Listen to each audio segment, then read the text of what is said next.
most importantly, we would ensure that within 2.5 years, we particularly invest in electricity to the extent that we'll have over 24,000 megawatts of electricity, so that every town, city, and village in this town can have access to electricity, and that would boost the economy a lot. But without security, we can't even have this infrastructure that we're talking about installed appropriately and safely anywhere. So this country is on a path to glory. If the opportunity is granted myself and our party to lift the country out of the doldrums.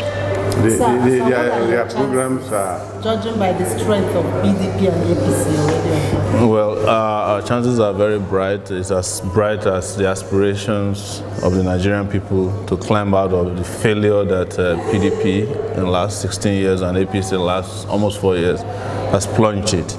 And we are seeing enthusiasm all over the country. We have campaigned in about 32 states in the last 9 months and have been accepted. Our campaign included going to the hometown of President Muhammadu Buhari, and we were surprised at the kind of warm reception we got there.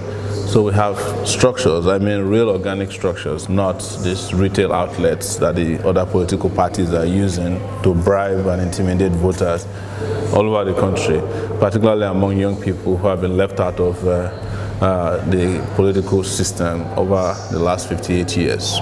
Your ideas are very lofty ones. Yes. But with the dwindling economy, how do you fund this program? It's very fantastic. The economy is not dwindling. The economy is being mismanaged.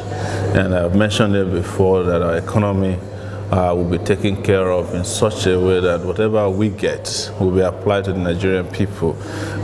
What has happened is that for too long, Nigeria has been supporting the greedy and has forgotten the needy.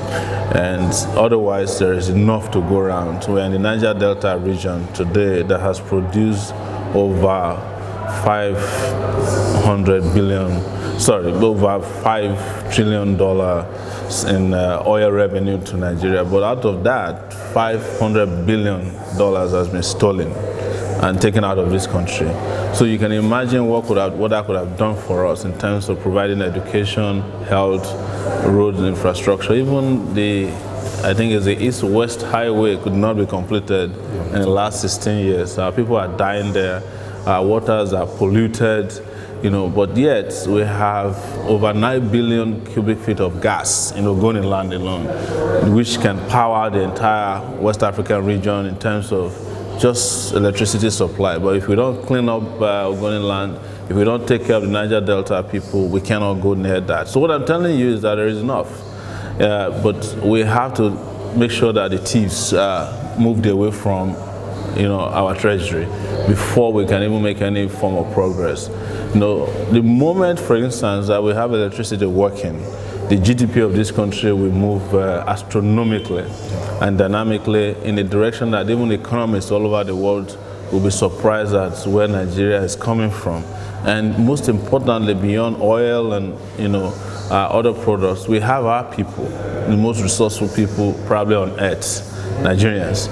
If you put the right investment in an average Nigerian, they will shake the world. Maybe on the last note, yes. The academic qualifications of most of our presidential aspirants are in doubt. Yes. As a young man, what can you, how educated are you to handle this? Mine is not in doubt. I attended a primary school in my village in Kiribo, which is in Ondo State, and that's verifiable. I attended the University of Lagos after I attended secondary school, Greater Akokite.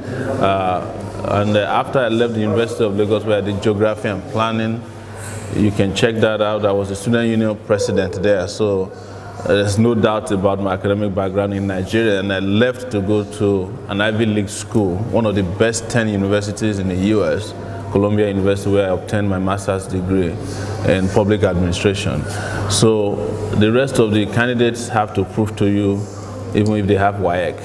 As a young man, do you think you stand a chance, bearing in mind that Nigeria never produced a president that is less than 50? We stand, this is the best time to be young in Nigeria because a lot of people have come to the understanding that this is our time.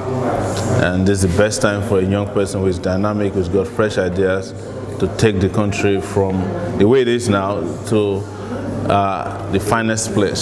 So I'm not going to be a young person who is promising you the next level, because the next level is a fraud. Thank you.